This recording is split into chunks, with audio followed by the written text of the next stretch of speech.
Hello friends, good morning. ঠান করে একদম রেডি হলাম। তো এখন যাচ্ছিল মেয়ের স্কুলে, ওর আছে আজকে বেলায় অ্যাডমিশন। তো অ্যাডমিশনটা করাতে যাচ্ছি, কারণ অ্যাডমিশনটা তো করানো হয়নি, 2 তারিখ থেকে স্টার্ট হয়েছে। আর আমাদের এরকম ঘটনা ঘটেছে 1 তারিখে, তো যেতে পারিনি। ম্যাডামের সাথে কথা বলেছিলাম, তো বললো 13 তারিখ অবধি ডেট আছে, একদিন এসে করিয়ে যেতে। তো 9:30 বাজে, 9টা থেকে 10টা অবধি টাইম আছে। তো চলো যাই, গিয়ে মেয়েটার অ্যাডমিশন করিয়ে দিয়ে আসি, নাহলে আবার প্রবলেম হবে আর কি। চলো বের হই। পুরো একদম দেখো রেডি হয়ে গেছি, চলো।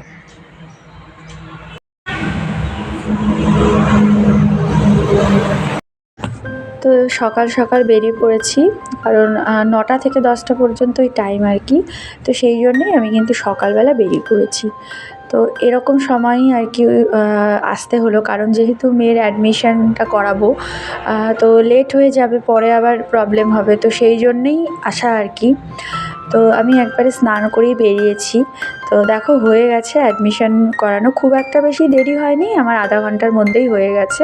10টার মধ্যে কিন্তু আমি আবার দেখো টোটো করে বাড়িতে ফিরে এসেছি। অ্যাডমিশন করিয়ে দিয়ে আসলাম, নতুন ক্লাসে অ্যাডমিশন করালাম, ও এবার কেজিতে উঠলো। তো 2 তারিখ থেকে ছিল, আজকে তো 6 তারিখ। তো অ্যাডমিশন করালাম, 680 টাকা নিল। আর আবার এর মধ্যে মনে হয় বই দেবে, তো গ্রুপে মেসেজ করবে বলেছে, তো বই দিলে আবার গিয়ে নিয়ে আসবো। 13 তারিখ থেকে ওদের স্কুল শুরু, তো একবারে আমাদের কাজ কমপ্লিট হলে, কাজ হয়ে যাবে, তারপরে ওকে স্কুলে নিয়ে যাব। স্কুল থেকে এসে তো ফল খাচ্ছি, আর হাজব্যান্ড গেল হলো ঠাকুরমশাইয়ের বাড়ি, ঠাকুরমশাইয়ের সাথে কথা বলতে আর কি। আমাদের 10 দিন একটা কাজ আছে, যেটা ঘাটে হবে। আর 15 দিনে তো আমাদের হচ্ছে ঘাট কাজ, 16 দিনের শ্রাদ্ধ।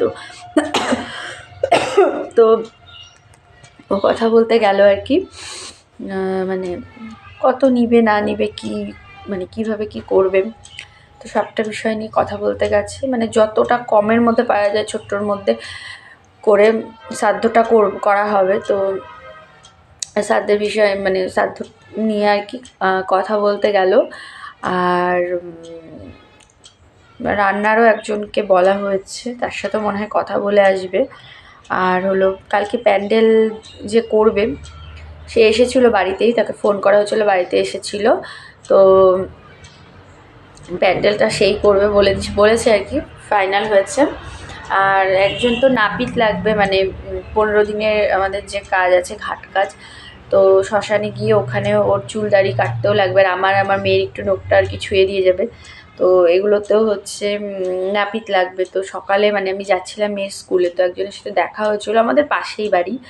তোকে বললাম, বললো ঠিক আছে করে দিবে, অসুবিধা নেই, করে দিবে ও। আর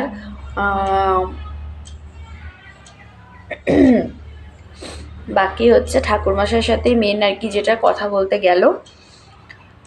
আর আমি এখানে বসে বসে ফল খাচ্ছি। মেয়ে আজকে আসেনি এখনও, কারণ আমরা দুজনেই আজকে এখানে স্নান করেছিলাম, তো সেই জন্য মেয়ে এখনও আসেনি।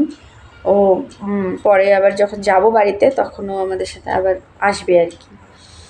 তো এখন সেই জন্যই আর কি আমি বসে বসে ফল খাচ্ছি। হাজব্যান্ড আসুক, তারপর বাড়ি গেলে ওকে নিয়ে আসবো আর কি। মানে নিয়ে আসবো কি, ও গেলেই চলে আসবে আমার সাথে, এখানেই থাকে সারাদিন। রাতের বেলা বাড়িতে গিয়ে খাওয়া দাওয়া করে ওখানে ঘুমাচ্ছে। আর আমার মাও নিরামিষই করছে, কারণ যেহেতু ছোঁয়া ধরা হবে, মেয়ে আছে ওখানে, তো মেয়েকে তো মাছ টাছ দেওয়া যায় না, সেই জন্য মাও নিরামিষই খাচ্ছে। চলো ফলগুলো খেয়ে নিই। তো আমি বাড়িতে এসে দেখলেই ফল খেলাম, তো খেয়ে দেখো আবার বেরিয়েছি, মার সাথে একটু বাজারে এসেছি। তো মা হবিষ্যি দেবে আমাকে, 2-3 দিন থেকেই বলছিল যে একটু আর কি মার সাথে বাজারে আসার জন্য, তো টাইমই পাচ্ছিলাম না।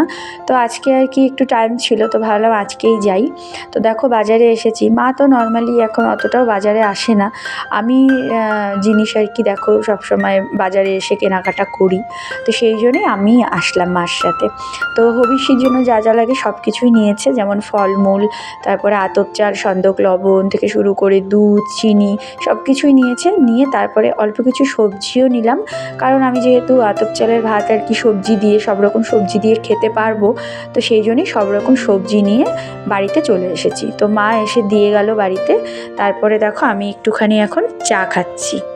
মা দিল আজকে অনেক কিছু ফলমূল আছে, এই যে একটু ফলমূল, তারপরে দুধ, তারপরে এই যেখানে রাখলাম কাজু, কিশমিশ সব আছে, আতপ চাল, এই যে দুধ, আতপ চাল, চিনি, ঘি সব কিছু আছে এখানে রাখা হয়েছে। সবজি মানে আতপ চালের সাথে আলু দিয়ে সব রকম সবজি দিয়ে সেদ্ধ খাওয়া যাবে, তো সবজিগুলো এনে এখানে রাখলাম। তো মা আমাকে পৌঁছে দিয়ে বাড়িতে চলে গেল, কারণ মা আবার বাড়িতে গিয়ে রান্না করবে, রান্না হয়নি, তো সেই জন্য মা চলে গেল। আর আমি দেখো এদিকে সব কিছু গুছিয়ে নিয়ে ভাবলাম এবার ভালো করে ঘরটা ঝাড় দিয়ে নিই, কারণ হলো সকালবেলাও একবার ঝাড় দিয়েছি, আর মাসি এসেছে, মাসি ঘরটা মুছে দিবে, তো মোছার আগে ভাবলাম আরেকবার আমি ভালো করে ঝাড় দিয়ে নিই। তো অনেকটাই নোংরা বেরিয়েছে, তো ভালো করে ঝাড় দিলাম। তো দিয়ে দেখো এবার মেয়েকে একটু ফল দিয়েছি, ও ফল খাচ্ছে বসে বসে, আর এদিকে মাসি এবার ভালো করে ঘরটা আর কি মুছে দিচ্ছে। তো মাসি প্রতিদিন এসে ঘর মুছে দেয়, বাসন ধুয়ে দেয়, এগুলো টুকটাক কাজ করে দেয়। তো এদিকে ঘর মোছা হয়ে গেছে, আমি দেখো এদিকে চাল ভিজিয়ে নিয়েছি, আর সবজি নিয়ে এসেছিলাম যে বাজার থেকে, তো সমস্ত রকমের সবজিও কেটে নিয়েছি। তো নিয়ে এবার দেখো ভাতটা বসিয়ে দিলাম। আর এদিকে হাজব্যান্ড আজকে যেহেতু মানে প্রথম দিন হাঁড়ি পোড়াবে, তো ওর মাটির হাঁড়ি নিয়ে আসা হয়েছে, তো হাঁড়িটা দেখো ভিজিয়ে রেখেছি, আর ওর জন্য কাঁচা কলা আর আলুটাও কেটে দিলাম, কারণ ও কাঁচা কলা আলু দিয়েই ভাত খাবে। আর এইদিকে দেখো আমার ভাতটাও কিন্তু প্রায় হয়ে গেছে, তো আমার ভাতটা ওদিকে প্রায় হয়ে গেছে, গ্যাসটা হালকা কমিয়ে দিয়েছি। আর দেখো আমার এদিকে চোখে মুখে কি অবস্থা, কারণ এখন তো সেরকমভাবে কিছুই করতে পারছি না, শুধু ক্রিম মেখেছি আমি। এদিকে চুলও চিরুনি করতে পারিনি, সিঁদুর পরা যায় না, তো অনেক কিছু নিয়ম আছে, তো সেই জন্যেই মুখ চোখে এরকম অবস্থা হয়েছে আমাদের। প্রচুর রোদ উঠেছে, কাপড় জামাগুলো মোটামুটি শুকিয়ে গেছে। আর আমি এদিকে রান্না করলাম সব রকম সবজি সেদ্ধ দিয়ে ভাত খাবো আর কি। মেয়ে এসেছে, এখানেই আছে, তো আমার সাথে ঘি দিয়ে সিদ্ধ দিয়ে ভাত খাবে বলছে, তো আমি সেদ্ধ ভাত করলাম। আর হাজব্যান্ড আজকে হাঁড়ি পোড়াবে ফার্স্ট, তো আতপ চালের সেদ্ধ ভাত, আলু আর তার সাথে কাঁচা কলাটা কেটে দিয়েছি, তো আলু কাঁচা কলা সেদ্ধ দিয়ে আতপ চালের ভাত খাবে, ঘি সন্দক লবণ দিয়ে।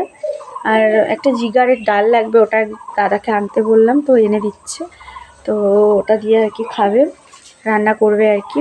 তো ঘর বন্ধ করে একা রান্না করতে হয়, তো আমরা খেয়ে বেরিয়ে যাব, তারপরে ও খাবে আলাদাভাবে। তো এটাই, মেয়ে আর ওর বাবা ঘরে আছে, কি খেলছে। তো রান্না হলে এখন আমরা খাবো, আর আমি খাবো, তো এটাই।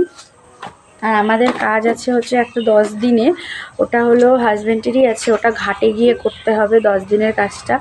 ঘাটে গিয়ে দাঁড়াও কথা বলছি, ঘাটে গিয়ে ওই কাজটা করতে হবে। আর আমাদের শ্রাদ্ধ হচ্ছে 16 দিনে, 15 দিনে হবে ঘাট কাজ, 16 দিনে শ্রাদ্ধ, 2.5 দিন পর আছে হলো মৎস্যমুখী। তো আমরা যেটুকু পারবো ছোট্ট করে শ্রাদ্ধটা করব, একদম 16 দিনের দিন শ্রাদ্ধ হবে, তো ছোটোর মধ্যে যেভাবে পারি শ্রাদ্ধের দিনই করবো। 2-4টে লোক শ্রাদ্ধের দিনই খাওয়ানো হবে, মৎস্যমুখীর দিন আর কোনো করবো না, শুধু যেটুকু নিয়ম আছে করে মাছটা খাওয়াতে হবে, এটুকুই। তো এটাই আর কি। আর আজকে প্যান্ডেলের লোক এসেছিলো, প্যান্ডেল কিভাবে হবে সব কথা হয়ে গেছে, প্যান্ডেলের কথা হয়ে গেছে, ঠাকুরমশাইয়ের সাথে কথা হয়েছে, আর রান্না করবে যে রান্নার মানে লোকের সাথেও আর কি কথা, সমস্ত কিছুই হয়ে গেছে। একবার হাজিরা একটা বলেছি, একজন হাজিরা কাকুকে মানে বললাম আর কি যদি পেলে পাঠাতে, ওই জঙ্গল টঙ্গল হাবিজাবি এগুলো একটুখানি পরিষ্কার করাতে হবে, এটাই। চলো আমার ভাত মোটামুটি হয়ে গেছে, চলো আমরা খাওয়া দাওয়াটা করে নিই। তো এদিকে দেখো আমার ভাত হয়ে গেছে, আমি ভাতটা নামিয়ে নিয়ে মেয়েকে এদিকে গরম গরম ভাত বেড়ে দিয়েছি। আজকেও আমার সাথেই খেয়েছে, ঘি দিয়ে সন্দক লবণ দিয়ে।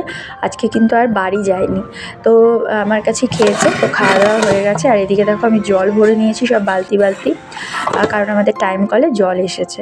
তো জল ভরে নিয়েছি। এদিকে হাজব্যান্ডও রান্না করে ও খেয়ে নিয়েছে। আর তারপরে দেখো বিকেল হয়ে গেছে, তো জামা কাপড়গুলো শুকিয়ে গেছে। তো ভাবলাম চলো জামা কাপড়গুলো তুলে নিই। তো জামা কাপড়গুলো সব আমি তুলে নিয়েছি।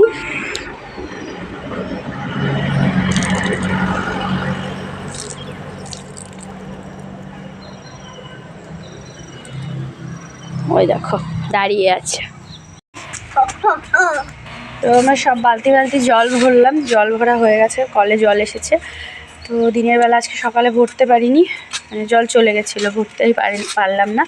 তো সেই জন্য এখন আর কি বিকেলবেলা সব বোতল বালতি সব ভরে রাখলাম। তো এখন আবার ওকে নিয়ে যাচ্ছি হচ্ছে ওই বাড়ি মার ওখানে নিয়ে যাচ্ছি। ওখানে গিয়ে ওকে চেঞ্জ করাবো, দাঁড়াও কথা বলছি, ওকে চেঞ্জ করাবো জামা কাপড়। তখন তো আর জামা কাপড় দুপুরবেলা এসেছে, আর চেঞ্জ করেনি, ওইভাবেই ছিল। খাওয়া দাওয়া করলো আমার সাথে। হাজব্যান্ডের খাওয়া হয়ে গেছে, আজকে ফার্স্ট মানে প্রথম দিন হাঁড়ি পোড়ালো আর কি, ওরও খাওয়া হয়ে গেছে। হাঁড়ি পুড়িয়েছে, খাওয়া হয়ে গেছে, মানে মাটির হাঁড়ি পুড়িয়েছে, তারপরে আবার পিতলের বাসনেই হাঁড়িতে রান্না করে খেয়েছে। ওরও খাওয়া হয়ে গেছে, রেস্ট করছে একটু ঘরে। আর ও জামা কাপড় চেঞ্জ করবে, তো ওই জন্য আমি আরও বাড়ি যাচ্ছি। চলো।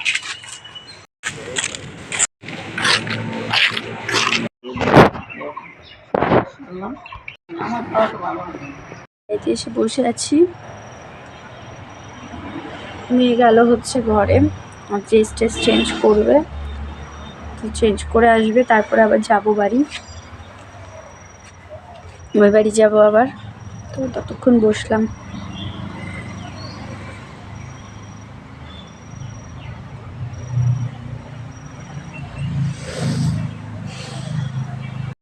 হলো একটা চকলেট এনেছি। তো তারপরে সন্ধেবেলা বাইরে প্রদীপ আর ধূপকাঠি জ্বালিয়ে কীর্তন করে এসে চা বানিয়ে নিয়েছে। আর মেয়ে একটু বায়না করছিল, তো যাই হোক ওকে আবার রুটি বানিয়ে দিয়েছি, তো ও চা দিয়ে রুটি খাচ্ছে, আর আমিও চা খেয়েছি। আর তারপরে ছোলা ভিজিয়ে রেখেছিলাম, ছোলা সন্দক লবণ আর তার সাথে শশা দিয়ে ছোলা মেখেছি। তো ছোলাটা তো খাওয়া যায়, তো আমরা প্রতিদিন সন্ধেবেলা করে এরকমভাবে ছোলা মেখে খাই, ভীষণই ভালো লাগে খেতে, কারণ এখন তো অন্য কিছু খাওয়া যাবে না, তো সেই জন্যই ছোলাটা খেলাম। আর মেয়ে ওদিকে রুটি খেয়েছে, তো তারপরে আমাদের সাথে একটুখানি ছোলা খেয়েছে। তো খেয়ে তারপরে দেখো আমার এদিকে চুলের কী অবস্থা, আমি বসে বসে তাই দেখছিলাম যে কী অবস্থা চুলটার। তো যাই হোক, তো এবার মেয়েকে আর কি বাড়ি গিয়ে দিয়ে এসেছি। তো দিয়ে এসে তারপরে দেখো আমি এদিকে রাতে আবার ডিনার করব আর কি।